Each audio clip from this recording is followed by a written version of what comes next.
Welcome back to the show, everybody. My next guest is an internationally respected medium, astrologer, and spiritual teacher. He brings a practical, grounded, and evidential style to his spiritual work. With his passion for teaching and helping others discover their own unique spiritual connection, he has taught and worked globally. Throughout his 16 plus years of working with the spirit world, he has demonstrated his ability to connect with departed loved ones in both public demonstrations and private sittings.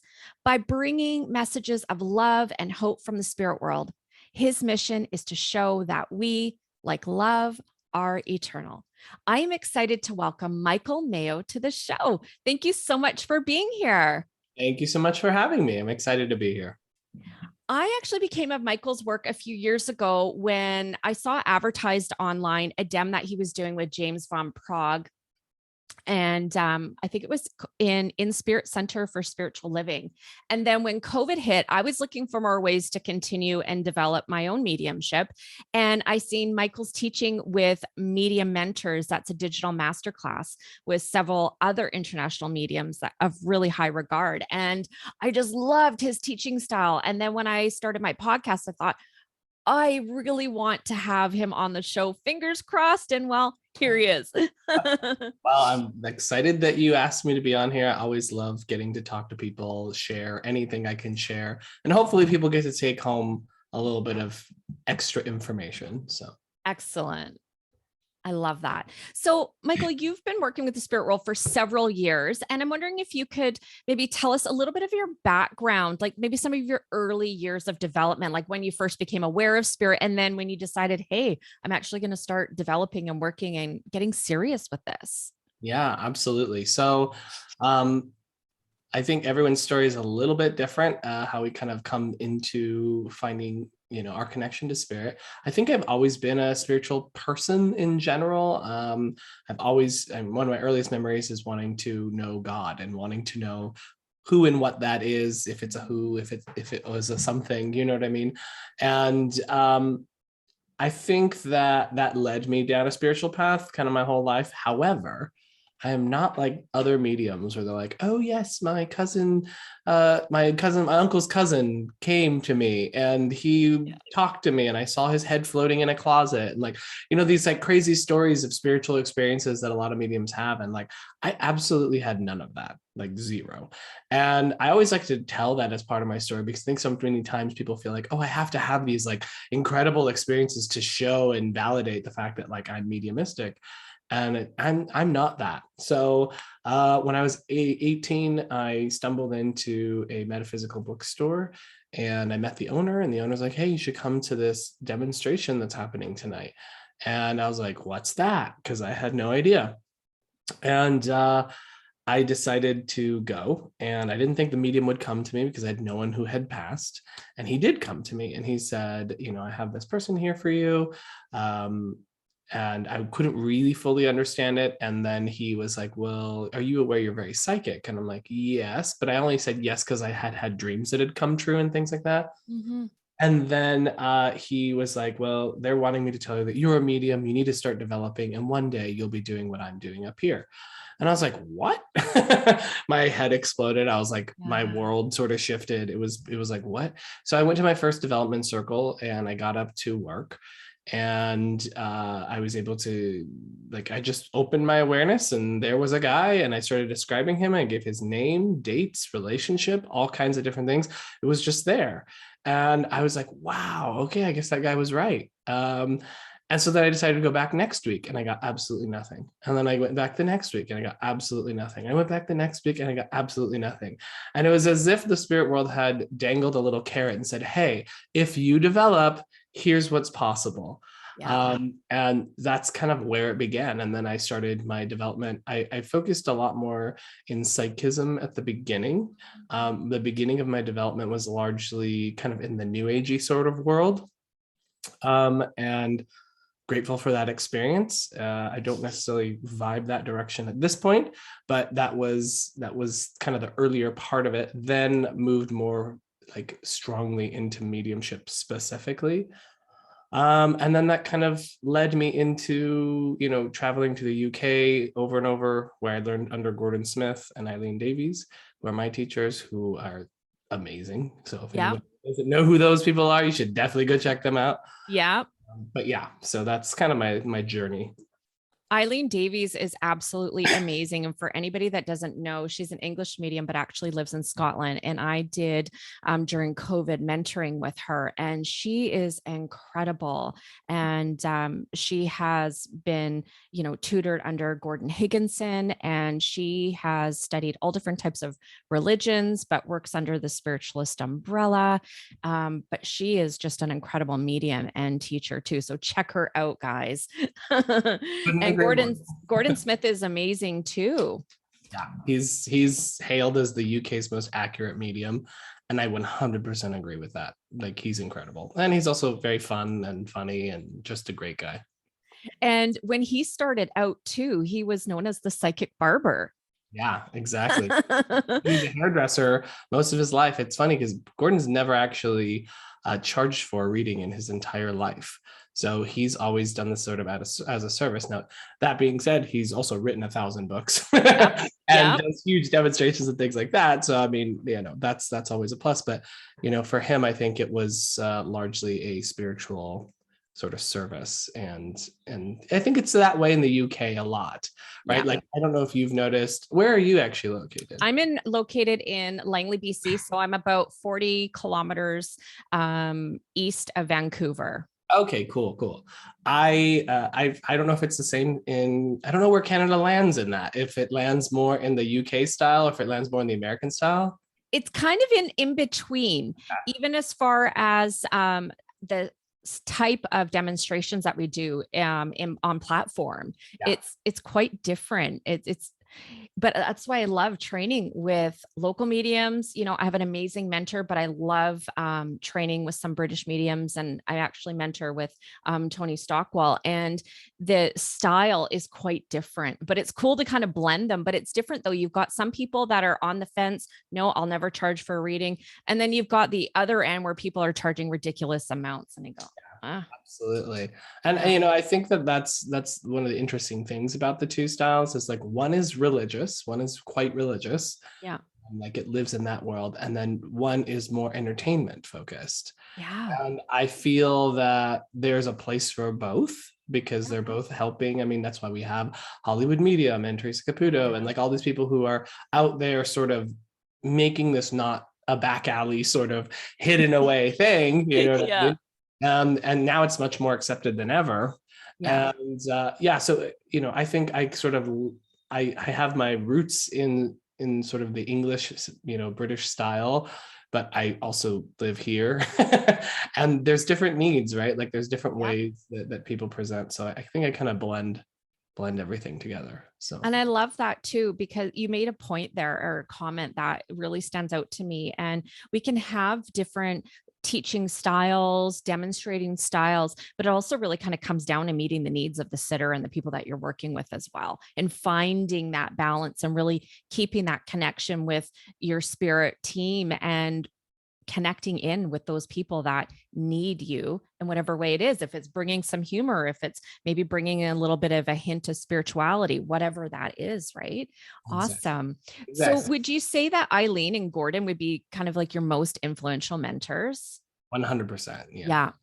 And they're top tier mediums, everybody. So you can't get a whole lot better. No, and this is no disregard to anybody else, but they are like cream of the crop. They are incredible. And if you can mentor with them or work with somebody who has been mentored by them, you're going to get yourself some really good foundational training and support, and make sure that you're starting off on the right foot.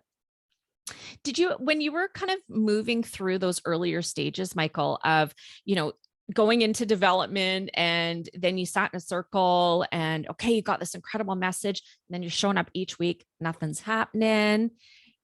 What kind of fears were you working through, if any, and how did you overcome them? Yeah, absolutely. Love that question. I think that the way that I was taught in the beginning, I didn't have as much structure or understanding that I would say I knew now. Mhm. So I think for me, the beginning of my journey felt largely sort of like just swinging my arms and hoping I hit something, because I didn't have a teacher. I mean, I did have a teacher, but she was more teaching me psychism and that sort of thing. Mhm. So I didn't have a teacher that was like, here's how you break down mediumship. Here's the fundamentals. Like now, if I developed now, there's so much resource available from so many different places. And like you can get solid teaching online wherever you are. It's amazing. Yeah. When I started 16 years ago, it was just who was around you. Do you know what I mean? Like there was no online sort of mediumistic sort of thing. And I I think the biggest thing is the recognition of how things like perfectionism, trying, like making an effort to make a link and that sort of thing really impacts your work. And Yeah. now I can look back at that experience and explain to you exactly what happened, right? So like the reason that my mediumship worked the first time was because I didn't have the three things that I call the sources of tension in our mediumship. Mediumship works best when we're relaxed, free, indifferent, sort of just open, Yeah. right? And any form of tension is going to create a challenge for our mediumship. So the three sources of tension that I teach are desire. So this is desire for an outcome, desire to get it right, desire to do well. All of those things will cause tension in your mediumship. The second thing is distraction. So distraction of your mind, distraction of your thoughts, your biases about who you're reading, and most commonly, distraction by your sitter. So the way that they react or respond and that sort of thing can really throw you and get you out of that headspace. And the last one is expectation. And expectation is you think it's supposed to feel or be a certain way because it was like this another time, or maybe I always get it this way. And then Yeah. we're missing a lot of what we're supposed to be getting. And so I can look back at that experience and go, okay, I definitely had desire because I wanted to do well, because I had all these people around me being like, he's amazing, he's amazing, oh my gosh. And so that puts pressure on me, right? Yeah. And then on top of that, I also had expectation, because I thought, oh, it's just supposed to be there, but now I'm looking for it, right? And I'm efforting and I'm trying to make it happen. And no one was around me to be like, hey, that's what you're doing. And in my brain, back then especially, it was, you know, I got to do well. I got to make it right. I got to, like, otherwise, what does that mean? Because like I saw that I could do this. I knew that it was possible, but then how do you actually achieve that? And the thing about mediumship and psychic awareness too is it's the opposite of the way we do everything else. So everything else in life, it's about get it done, make it happen, do it, just do it, force it, that sort of thing. And what it seems to me is that mediumship and psychism is the exact opposite experience. It's actually learning to surrender, it's learning to let go, it's learning to become passive. And that's actually how you experience more from the spirit world. So in that first time that I worked, I didn't have any of those things. I didn't know anything. And it was just there. I was like, here you go. There's all the information. And then after that, it was like reach, try, all these sorts of things. So I would say perfectionism was a huge thing. I would say trying, efforting. I would say that I just didn't know. Yeah. And I think that that's probably what makes me a pretty good teacher in my humble assessment, is that I got to go through every single like wall and issue that could possibly come up. And I think that helps me kind of be able to support students as we go forward. So, to my listeners, Michael is repeating something that you've heard me say 1,000 times. And to my students who are listening to this, listeners, big word, get out of your way, get rid of your expectations and surrender. It's huge because, how you shared, Michael, like, spirit dangles the carrot. They do. I just from my own experience and watching other people, they go, oh, this is the potential here, but now you need to develop it. And then that's when the work comes in and the commitment and the dedication and having patience and trusting what you're getting and surrendering and all your expectations, leave them outside the door because otherwise you get in the way and it's more you, not spirit. And you can just kind of crush your link with the other world. We're spirit wants to work with us, but we got to create the space so they can work with us. And if we're in the middle, oh, it's just a mess. Absolutely. And that's what being a medium is. It's being in Yeah. the middle. But one of the other fascinating things that I think occurs when someone is developing their mediumship, like your issues that come up in your mediumship are likely also issues that come up in life. Those two things Yeah. go very hand in hand. And I think it's because at the root of where our issues come from within our mediumship is because mediumship as in its own thing and as its nature is vulnerability. And so you have to be vulnerable when you do your work. If you're trying, if you're efforting, all the issues that come up are what we do when we're faced with vulnerability. The reason I say vulnerability is because when we are going to do a reading for someone, we're saying, hey, I'm going to do this miracle. I'm going to have no preparation for it. Yeah. I'm going to tell you all about this person. I'm going to be specific and detailed. And I have nothing I can do to make sure this works, so to speak. We move into that vulnerable space. And then what occurs is, however we handle that vulnerability, trying hard, beating ourselves up if it doesn't go right, perfectionism, control, those things all start to arise within your work. And that's why mediumship takes a long time to develop, not because the spirit's not there, not because you can't do this. It's that we're dealing with our brain, we're dealing with our thinking mind, we're dealing with how do we process vulnerability. And the more that someone can become comfortable with that, open with that, I think the easier all of this becomes. Absolutely. And you do have to become vulnerable because you got to take what you know and what you don't know and really kind of just be open to the experience. And this actually kind of leads into my next little comment and something I wanted to get your thoughts on. So in Media Mentors, you had this quote and I just loved it. It resonated. And I'm actually going to quote it verbatim. I have a note here. Um, in Media Mentors, Michael had said, view your mediumship journey as an exploration of your spiritual unfoldment, being curious as to what is possible. Push the boundaries of what is possible with your mediumship and don't stay boxed in just because someone else has done things in a certain way in the past. Be open, be free, and allow yourself to explore. And so when you're being vulnerable, you really kind of have to open yourself up and allow whatever experiences that are going to come your way through the living and through spirit to unfold naturally. I love that comment. It really resonated with me because we get, it doesn't matter how long you've been doing it. There's always going to be things that you're overcoming and learning and working through.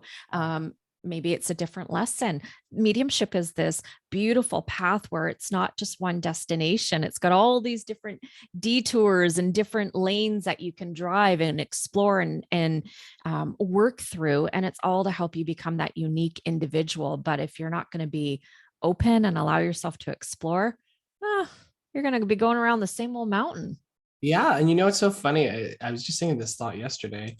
I always found it funny when I've heard either in classes, not necessarily my class, but like other workshops in my development time, where sometimes people would say mediumship is boring.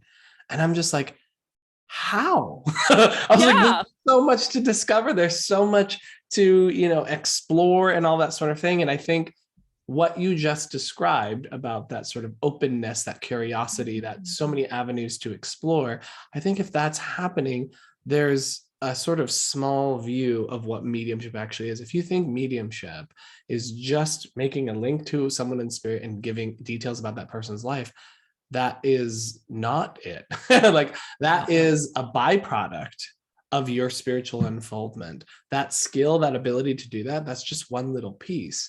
But when we really think about what that skill means for us as a spiritual being and as a tool to now explore the world through a different lens, through this more wide lens, this other layer that maybe we don't experience if you don't have that, I feel like that's where the interest is, that's where the excitement is.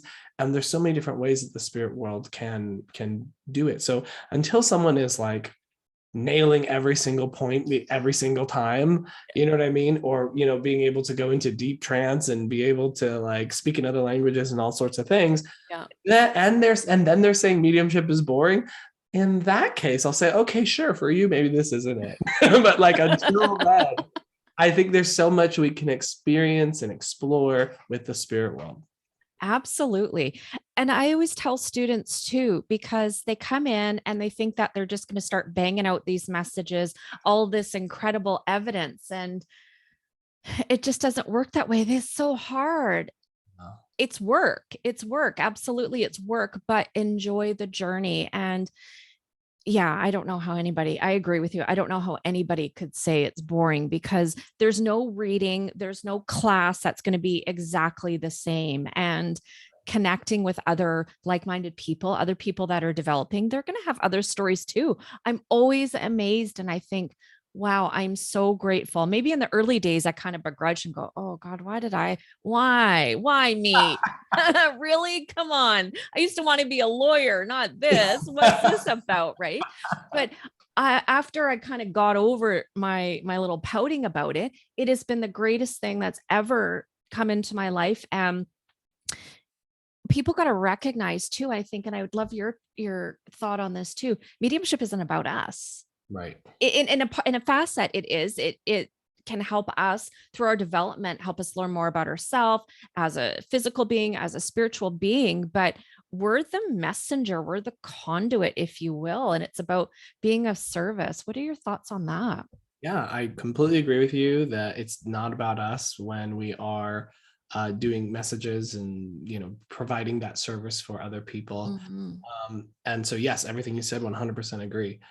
What I would add is, you touched slightly on it, which is how it does help us. And I think that one of my teachers, Eileen Davies, who we've talked about, always says mediumship leads you to the threshold of your own inner being. Yeah. And I feel that that's such a true statement because in that sense, your mediumistic awareness really does teach you about your own sort of who you are, what you are, and what does that mean for your life, how you choose to live, how does that impact everything else. And what I have found is that the spiritualization of the self is the far more valuable, amazing experience. And the byproduct of that spiritualization are these amazing gifts, are these amazing, well, I like to call them gifts, abilities, these amazing abilities. But even once you're able to do those things, so, you asked me, Michael, do a psychic reading for you and I tell you about your life. That's cool. Michael, bring me a loved one. I can do that too. Sure. But it's what happens. And this is what I always pose to my students. What happens when you get there? What happens when you arrive to that space, when you can give your reading, when you can develop, when you've done all those things? What do you do now? What do you do with that ability? What do you do with that gift? And I don't just mean like in work sense. I mean, like, what does that do for you?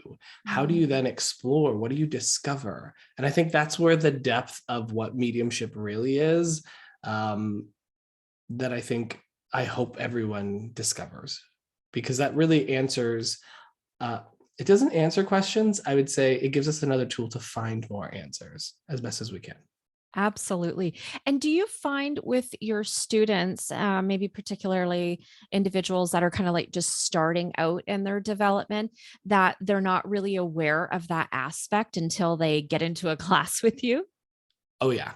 Oh yeah. I think most people, the way that mediumship is taught and the way that mediumship is sort of explored nowadays more than ever. Maybe it was like this back in the day too, but definitely now it's so caught up on the phenomena of mediumship. Yeah. So, the communication with them. And because of that, I think we lose a lot of its other value, which is the self-awareness, the spiritualization of the self. And I think oftentimes I'm the one that is bringing that for the first time to many students, because I think, oh, I just want to be like Teresa Caputo and just like ambush people at a restaurant and tell them I got your loved one here. You know what I mean? And we don't want to do that. like that's not what it's about at all. Like No. that's so far from what the real value of it is. Yeah. And so, yeah, I think that I always incorporate this idea from the very beginning that it's not about the message. It's not about you being able to deliver readings. It's about awareness of the self, spiritualization of the self, and that by the byproduct of surrender, we then get these different things that happen. But the real thing is over here. It's not connected to this thing. This is awesome and we love it and it's helpful for others. But the real journey, the real discovery is this other thing. Absolutely. And I love that you say that because it's really important. It's like people get caught up in the mechanics of how to make a message or make a link and bring through a communication, but they're not understanding in its entirety what mediumship is all about and how we get to that place. So, yeah, you can learn the mechanics of it, but to enhance the communication, even enhance your own life, spiritualization of self is a key component. And I actually have an online digital course that I had, and I'm not plugging it right now because everybody's already heard it. Is it's called The Connected Spirit. And I really truly believe that you have to be able to learn how to connect with your own spirit and your own spirituality in order to have a deep, meaningful connection with the spirit world, working with them. It's like, it's that missing link that I see a lot. And I love that you're also bringing that into your teachings as well. It's like, you can't, I don't want to say that. I'm just going to throw it out there. You can't have one without the other. Yeah. Yeah. Oh, You I know? think you're nailing it. And I was so lucky to have the teachers that I had because I mean, you've worked with Eileen Davies, you know Yeah. how there's so much to the depths of just everything. Yeah. And it's just like you leave there, you're just like, I remember the first time I worked with her, it was the first lecture when I was at Arthur Findlay College. And I was like, okay, that was worth the whole trip. That was worth me coming here. Like, I don't need anything else, but like everything else is a cherry on top. And that's because, you know, she has this understanding of the depth of it. And I was Yeah. lucky to have, you know, both Gordon and Eileen, who both understand that it's not about the message. It's Yes. about the development of the self. Absolutely. I love that. And I hope listeners are really absorbing that and it's resonating with them because it's the truth. And some of those truths need to be kind of planted. Those little seeds need to be planted more than once. And hopefully they start to, you know, bloom in those people's lives because it's going to enhance all areas of your life, even for people that don't want to develop mediumship, even if they have these abilities, but maybe it's just not the right time in their life. Spiritualization of self is so important. And I guess that's another, yeah, I'm just going to keep going with this. Please. You know, some people, they have these abilities and they're like, I don't want to give messages. I don't want to be on the platform. I don't want to be doing private readings or connecting with people's loved ones. What would you say to them about that?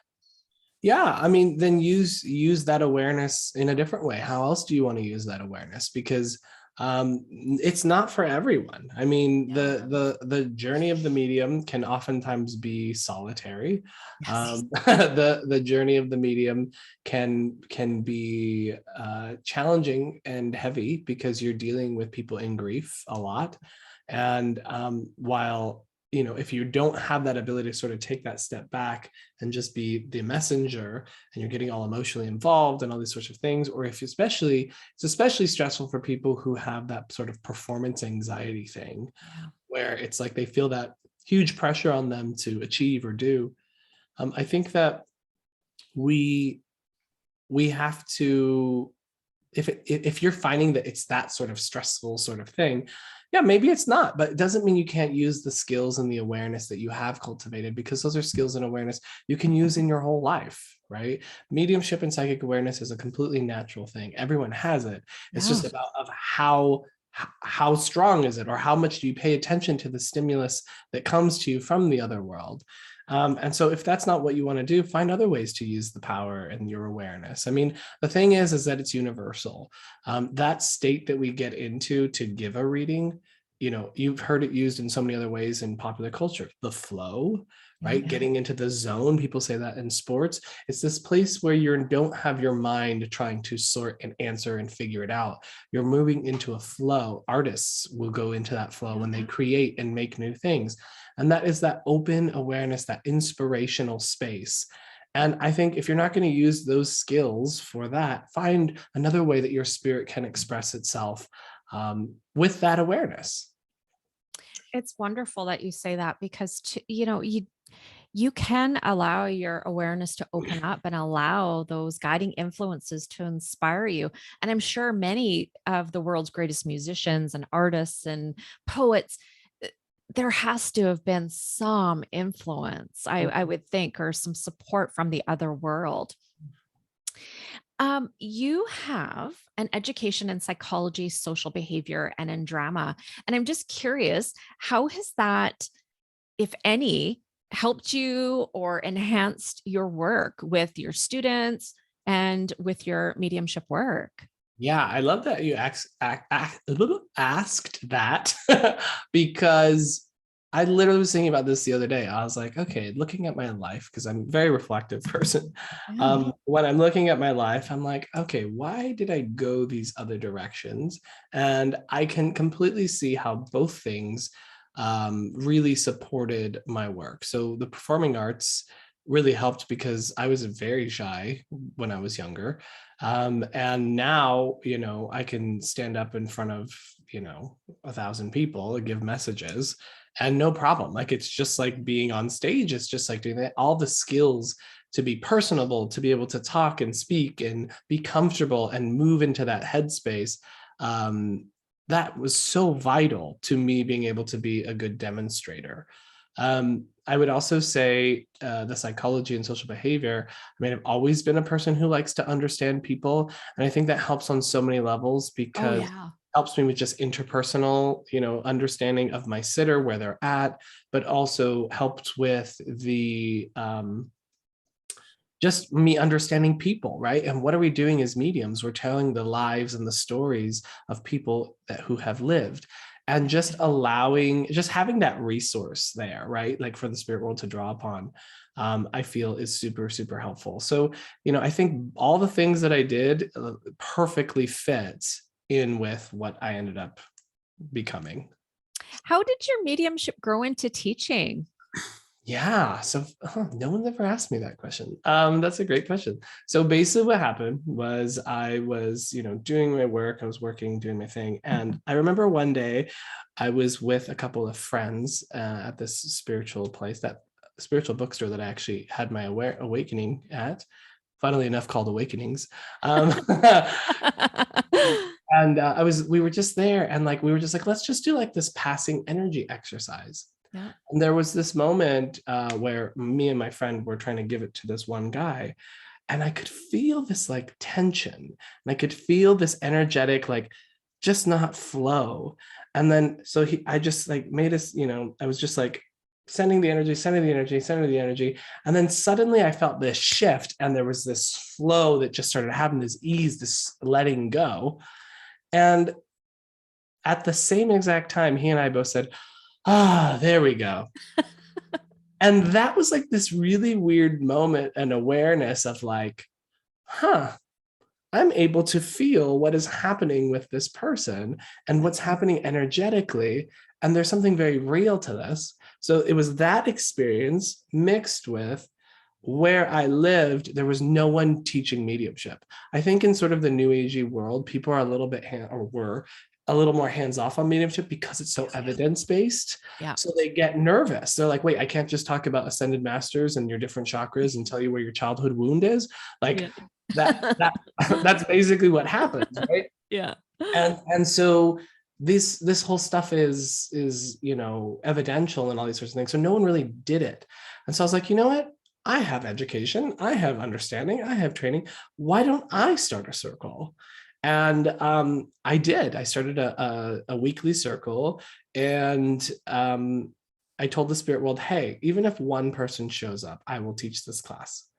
And so I did that. And for probably a year, I had maybe one to four students for like a year straight, and oftentimes just one. And that unfolded and grew and grew and grew and grew and grew. And then I just started to be well known, and I would have, 30 people in a class. You know what I mean? Like, Yeah. it just grew over time. And I think it's interesting because when you move from just being the medium to the teaching medium, Yeah.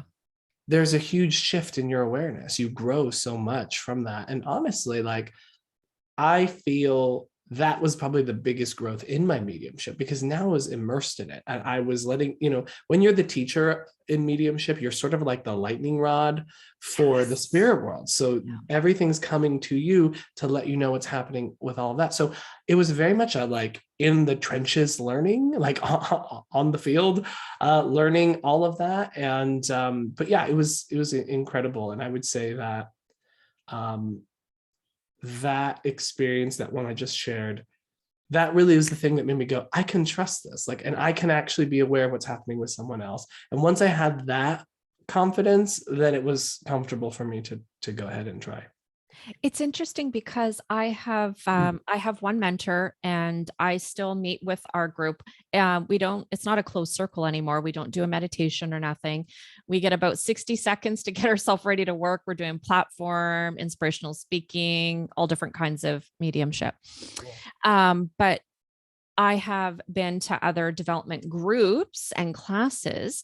And it's interesting how some of the teachers don't actually tune into the state of the students. And my mentor, who I love, she's just an amazing woman.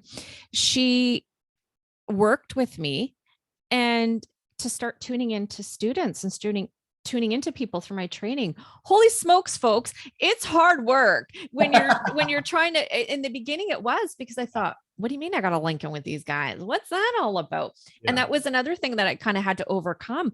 But it's interesting when spirit moves you to that place, because I thought, I'm not ready, you guys. But I also said that about working with the public and working with Right. spirits. So again, it kind of, you got to surrender and trust. And well, if it's coming my way, then spirit, I'll trust you. And Yeah. it was interesting because spirit, if you are open and willing and follow that guidance, they're going to support you in your endeavors.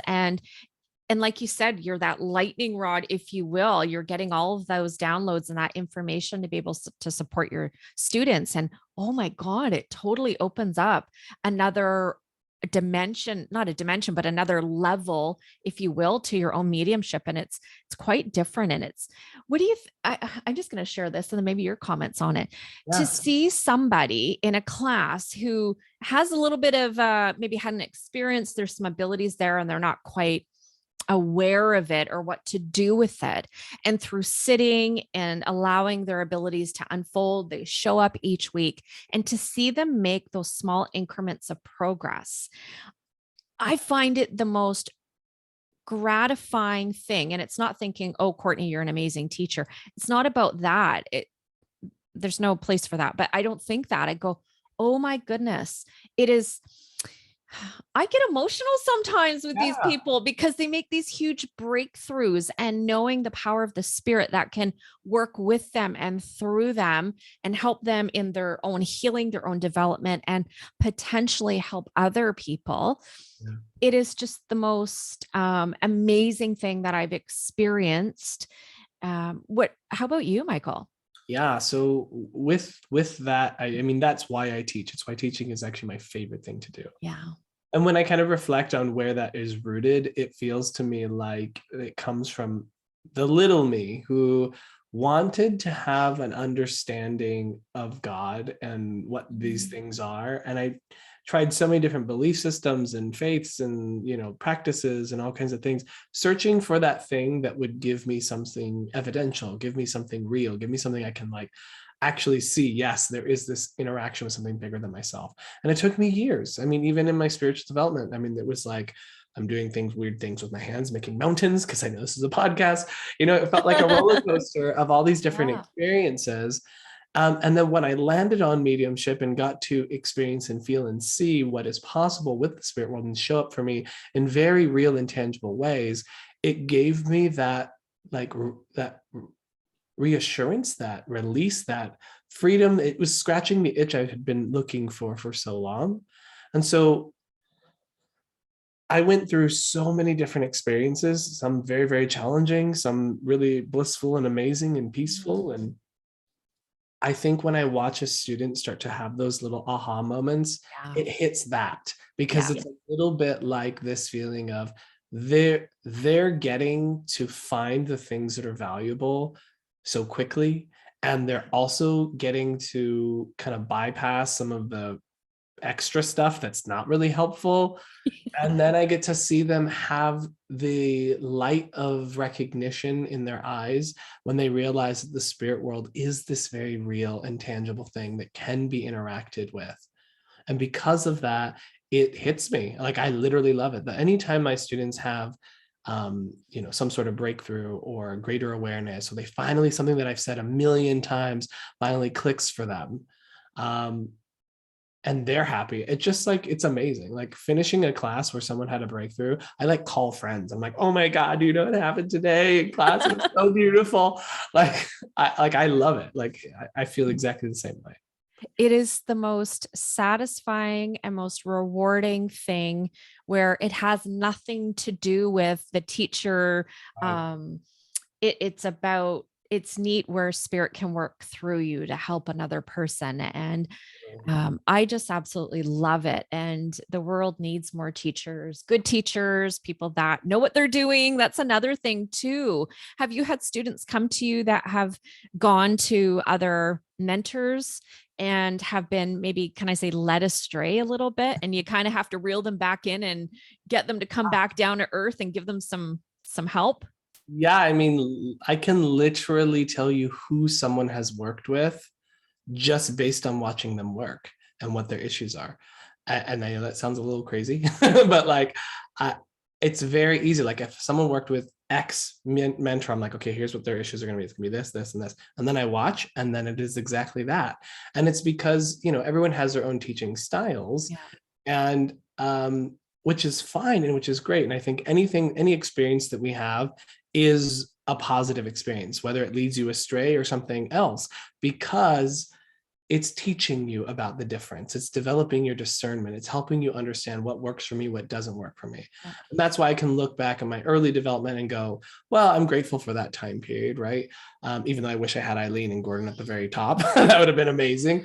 Yes. Where would I be now? But I think it, cultivated my ability. But exactly what you're saying, as far as, other teachers providing a different perspective that maybe I don't think is the most efficient. Yes. 100% that happens. That's basically what my job is. If I have a student who has not done this before, I'm like, whew, this will be easy, because if I don't have to undo anything first, you know what I mean? Like, here we go. You know exactly what you need to do. And it's just crazy because, and this is where we're getting into slightly taboo, dicey land. To me, it's crazy where, like, when we're working with students, I once heard a teacher say, students are like a tower of marbles. They are very difficult to build, very easy to break down. Yeah. And that is such a good saying, because that is exactly what it is. And the power that a teacher has over a student's desire to be a medium, or the desire to do well, and the encouragement that they can potentially have, there's so much power there in the things that I say or that you say to your students. And you can do a lot of good, or you could do a lot of harm. And I see some teachers who don't really consider what they say and can really, really damage. I mean, when people say, like, they'll come to me and tell me, oh, my teacher said I could never do this. They said, find something else to do. Do you know what I mean? Or they were like really mean to them. Or like, I once heard horror stories of, like, there was a teacher that a lot of people had gone to who would literally have people get up and give a demonstration, and then he'd make the symbol of a gun if they weren't getting it, and then he'd shoot them. Oh my God. I know.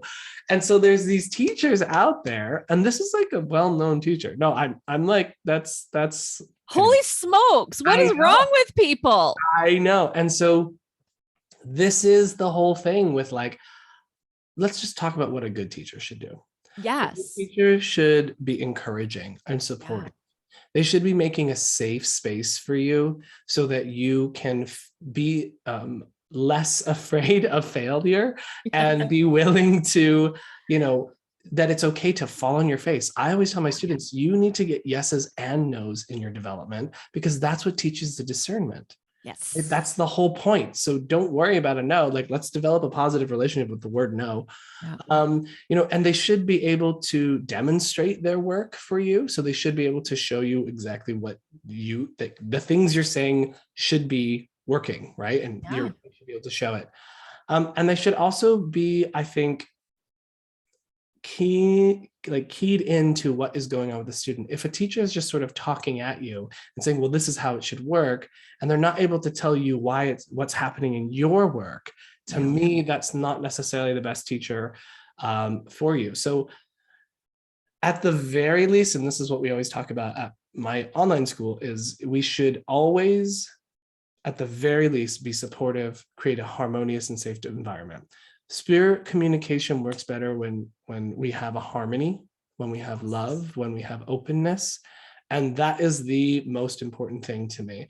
I would never have developed as a medium if I had one of these other teachers who was aggressive, mean, putting pressure on me. It would have never happened.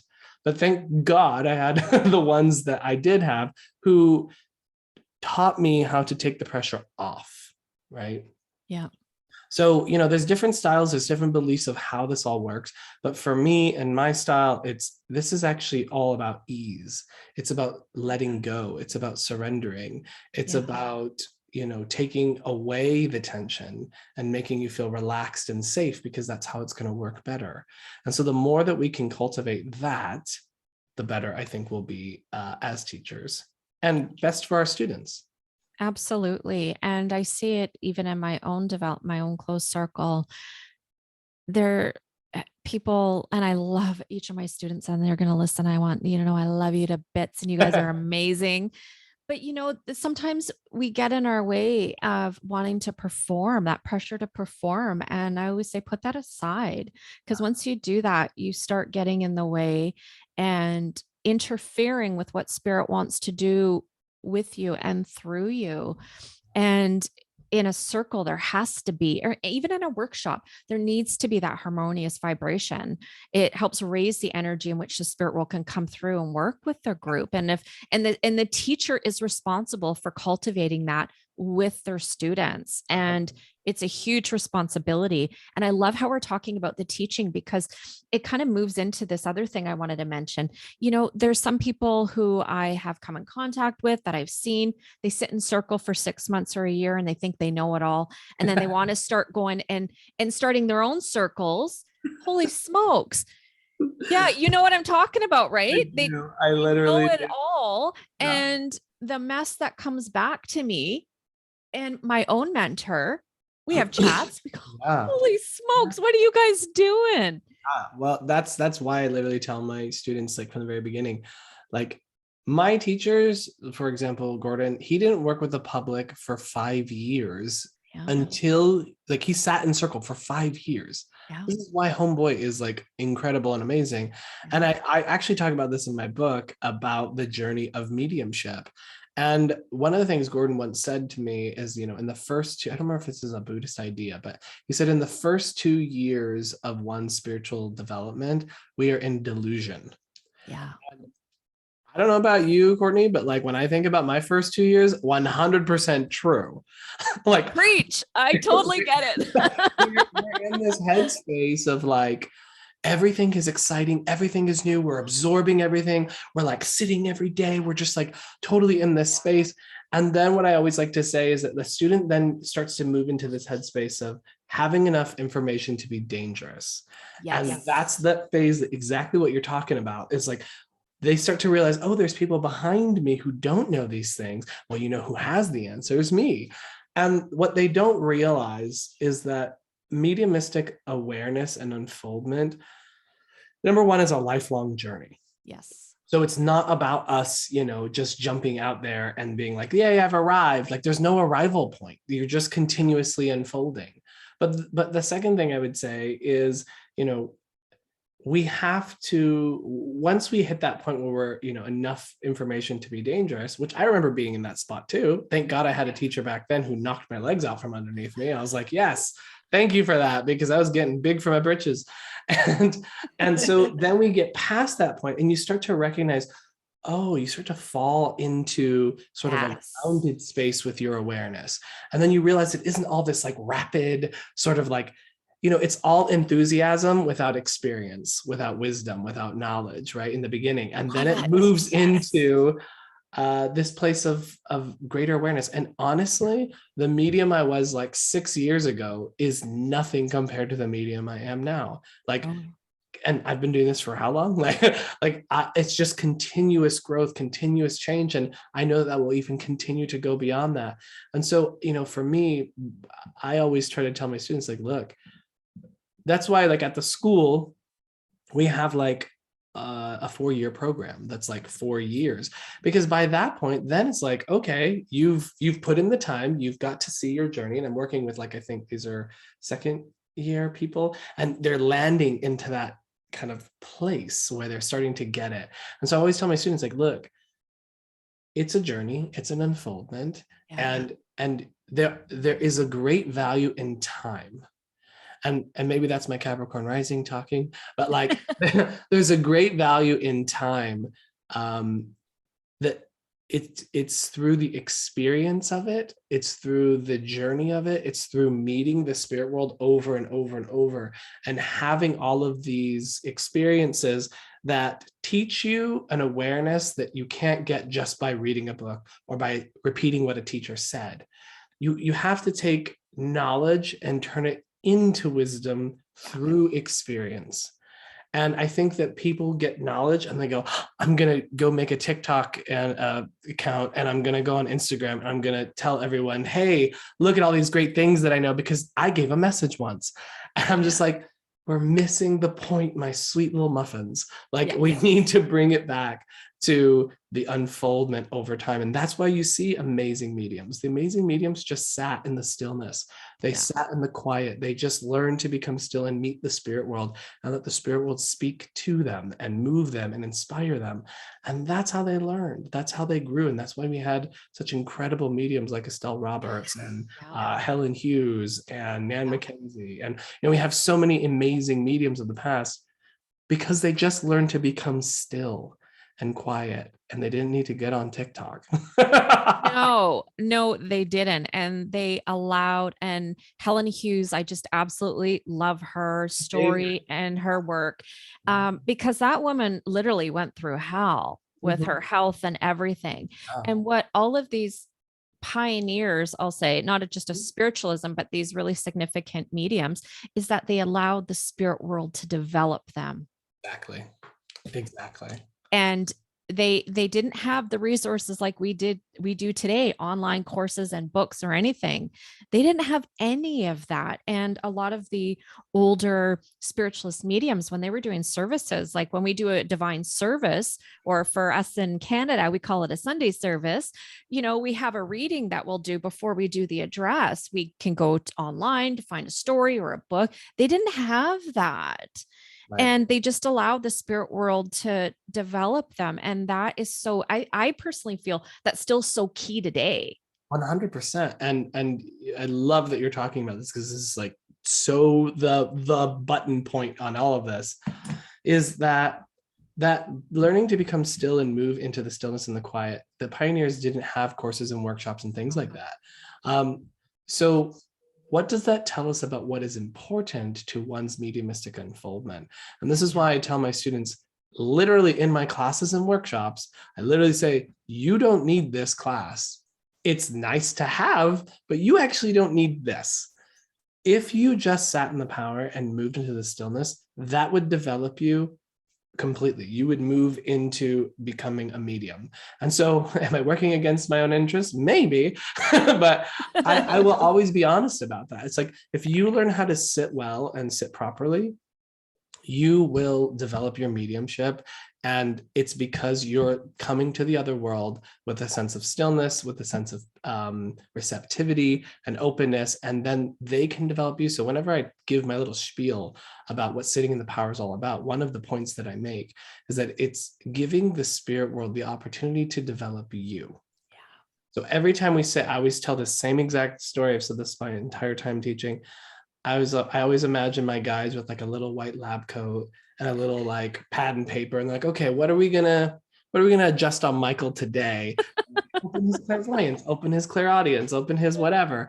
And so every time I sit, that's like what I'm doing. I'm becoming still. I'm opening myself to my helpers and saying, when, what do you want to, what is needed for me? I'm not going to decide what this is going to be. I'm not going to make it something. I'm going to meet you in a completely passive, open, and receptive state. Absolutely. And when we can kind of put our objectives aside and spirit, how they are an intelligence. That's what I think some people don't understand. They're an intelligence and they can see a far greater picture than what we can with our physical self. And so allowing them to develop us, I mean, it's essential, I think, for the growth of mediums. And slow down. I would say to people, slow down, please. Yes. Okay. There's no rush. Yeah. And if we look at any of the world's top mediums, most of them aren't on television, I'll say. Yeah. Okay. I'm going to throw that out there, and people might not like that. Don't care, because it's the truth. Yeah. Right. There's some good mediums on there. I'm not saying that, but a lot of the great mediums of today, modern mediums, they're working behind the scenes. They're doing the grind. They're teaching, they're doing demonstrations without the spotlight on them. And they're doing it from a heart-centered space where they're allowing spirit to guide them and take them wherever that goes. Exactly. And they've been doing this for years and years. Some of the best mediums have been doing it 30, 40, 50 years. My mentor, who has taught at Stansted, who's gone to King's Wells in Aberdeen, Scotland, several times with Eileen there. She's been doing this for like 40 years. Nice. And I always say, bless her. She came into my life because, I would think, God, why can't I do what you do? Right. She goes, but Courtney, even when it comes to teaching, but Courtney, I've been doing it for this amount of years. Exactly. Okay. And then it goes back to taking your time with it and you get excited and you see people and you go, God, I want to do that. But spirit has a unique objective with that individual. They have a partnership. They've got a plan. And so do I. So do we. So do I. So do you. Right. And so it's, I think, kind of trusting it and allowing it to go where it's meant for the highest good for you and those that are going to cross your path. Absolutely. And I love what you were saying to your teacher, like, why can't I do that? And that's what I always try to remind my students too. I'm like, folks, the only difference between you and me is I've just been doing this longer. Like, that's literally it. This, as Eileen always says, the same power that passes through you is the same power that passes through every person you've ever known who's been an incredible medium, right? It's the same exact source. And so we are capable of all of these same things. It's just a matter of us being able to put in the time, the dedication. And, I always joke, I'm like, would you want a heart surgeon working on you after 6 months? No. Would you want a psychologist, treating you after 6 months? No. Like, you want someone who has had the experience, who's gone through it, who has had the education, who has put in the time and has the understanding. And that's the difference I think you see from a lot of mediums who do go out too early, right? Yeah. And then, they're talking about airy fairy things that I don't think are very helpful. You know what I mean? And that's because they don't have a leg to stand on, because they haven't cultivated the rest of this. So I love that you had me come on here, Courtney, because I feel a kindredness between us, and I'm just like, I love you. Like, I just want you to know you're so getting it, and like, you're so on the same page, and I love your mentor. Like, I already know that because like, thank you. You did a great job. But yeah, I just want to say that to you because like, I've really enjoyed talking to you. Well, it's been so nice having you on here. And I love that we kind of just let the conversation go where it went and touched on some stuff that people talk about behind the scenes, but don't talk about or bring to the forefront. And that's where I want to, with my podcast, share things that I wish I knew early on in my development and have other people come on here, share their own experiences. We've all made our own, I'll say, people call it mistakes. I just say it's a learning experience, and want to save people some of those pitfalls that we made in our early development. But yet, if you're going to do it, you're going to learn from it, right? And it's about giving people information and guidance that is going to hopefully help support them in their endeavors and hopefully they'll take what is needed for them at that time and use it in a way that serves the spirit world and others well, I would Yeah, say. absolutely. So, Michael, it's been amazing having you on here. Let people know where they can find you, what you got going on. Yeah, so I got a lot of things, but Yes. basically, if you're interested in development, you can visit the well, it's called the Oak Bridge Institute. The website is oakbridgeinstitute.org. That's my online school that I teach out of, that I created last year, and really excited, really happy with its unfoldment and everything.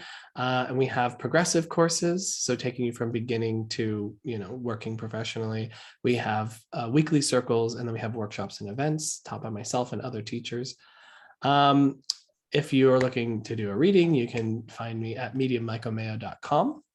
If you want to get on Instagram or YouTube or Facebook, Medium Michael Mayo is sort of what you put after all of that. So yeah. Excellent. Also, can you tell our listeners about your new book? Oh my gosh, that's the new thing that I have to remember to talk about. Yeah, so I wrote a book last year in October.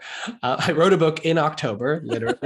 And it's called Spirit Speaks, a step-by-step and evidence-based approach to genuine spirit communication. And I love this book. It's a very much a educational style book. There's a couple of chapters in there. It like basically gives you everything you need to know to make a link to the spirit world, as well as troubleshooting and all kinds of different things that are in there. A little bit about my story, but not a whole lot. And yeah, I'm excited. I'm excited to put it out there. It's my first book, so I feel nervous and excited. Where can they find your book? I think it's on Amazon. There's Okay. also Llewellyn. I think if you go to the publisher, Okay.